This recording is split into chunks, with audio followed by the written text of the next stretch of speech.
የተደረጉት ማሻሻያዎች ለአምራች ኢንዱስትሪ ዘርፉ ምቹ ሁኔታ የፈጠሩ ነበሩ። የሀገር በቀል ኢኮኖሚ ማሻሻያ 1፣ ማሻሻያ 2፣ የማክሮ ኢኮኖሚክ ሪፎርሙ በተለይ አምራች ኢንዱስትሪ ዘርፉን አንቀውት የያዙትን የውጭ ምንዛሪ አቅርቦትን ያሻሻለ በተለይ አምራች የውጭ ምንዛሪ አቅርቦቱ በገበያ እንዲመራ ለረጅም ጊዜ ይህን ጥያቄ ሲያነሳ የነበረው የአምራች ኢንዱስትሪ ዘርፉ ነው። ስለዚህ በቀጥታ ምላሽ ያገኘው በዋናነት አምራች ኢንዱስትሪ ዘርፉ ምላሽን ነው የተሰጠው።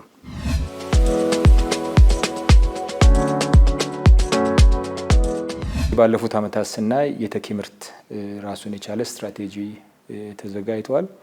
ይሄ ስትራቴጂ ወደ 96 የሚጠጉ እንደ ሀገር ልናመርታቸው አቅም አለን ብለን ከውጭ የምናመጣቸውን ምርት የምንተካበት ምርት ነው የተለየው። እስካሁን ያገኘነው ውጤት በተኪ ምርት ብናይ በጣም እጅግ አበረታች ውጤቶችን ማግኘት ችለናል። ከዛ ውስጥም እንደ ምሳሌ ብናነሳ አንደኛው የምንኮራበት የጸጥታ አካላቱ ልብስ ነው። ይሄ ከዚህ በፊት 100% ከውጭ ይመጣ የነበረ ነው። ነገር ግን መንግስት ቁርጠኛ በመሆን አገራችን ውስጥ አምርተን መጠቀም ይኖርብናል ተብሎ በተቀመጠው አቅጣጫ 100% የተሳካ ነው። አሁን ይሄ ምርት ከውጭ አይመጣም፣ 100% አገር ውስጥ የተተካ ነው።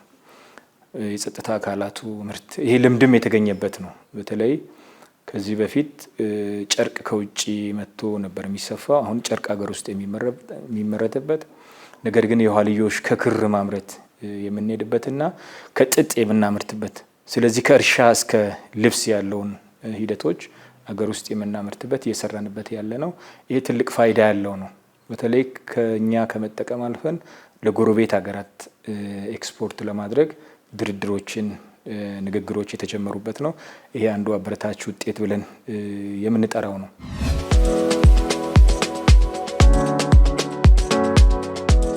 አገር ውስጥ የሚመረቱ ምርቶች ቅድሚያ ተሰጥቷቸው ግዢ እንዲፈጸም አቅጣጫ ተቀምጧል።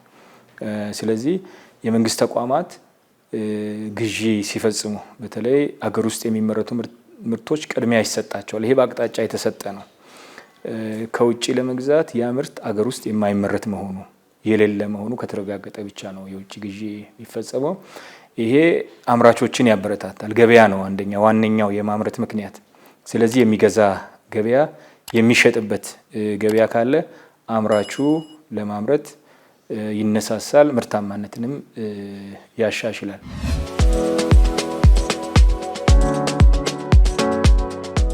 ትልቅ የሰው ሀብት ያላት ሀገር ነች። የወጣቶች ሀገር ነች። ከዩኒቨርሲቲና ከቴክኒክና ሙያ ተቋማት የሚወጡ ወጣቶች በቀጥታ ሊሰማሩበት የሚችሉት ምርታማ የሆነውን የአምራች ኢንዱስትሪ ሴክተር ላይ ነው ያለው። በባለፉት የ4 ዓመት ብናይ እንኳን ወደ 855,000 የሚጠጋ የስራ እድል በአምራች ኢንዱስትሪ ዘርፉ መፍጠር ተችሏል ማለት ነው። ይሄ በአማካይ ወደ 232,000 የስራ እድል ነው እየተፈጠረ ያለው በአነስተኛ በመካከለኛና በከፍተኛ ኢንዱስትሪ።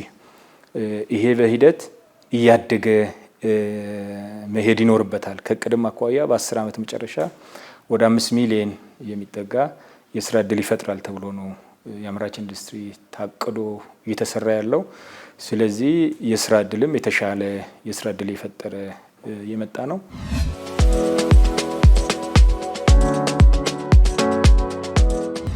ከዚህ በፊት ሲያበረከት የነበረው እድገት እየጨመረ ነው የመጣው።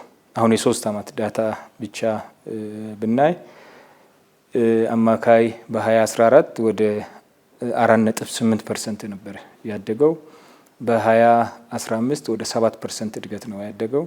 በ2016 ወደ 10.01% እድገትን ነው ያስመዘገበው። 2017 12.8% የእድገት ድርሻ ይኖረዋል ተብሎ ነው የሚጠበቀው። ስለዚህ አምራች ኢንዱስትሪ ዘርፉ እድገቱ አስተማማኝ እድገት ቀጣይነት ያለው እድገትን እያስመዘገበ መሆኑን ነው ከተመዘገበው እድገት መገንዘብ የምንችለው።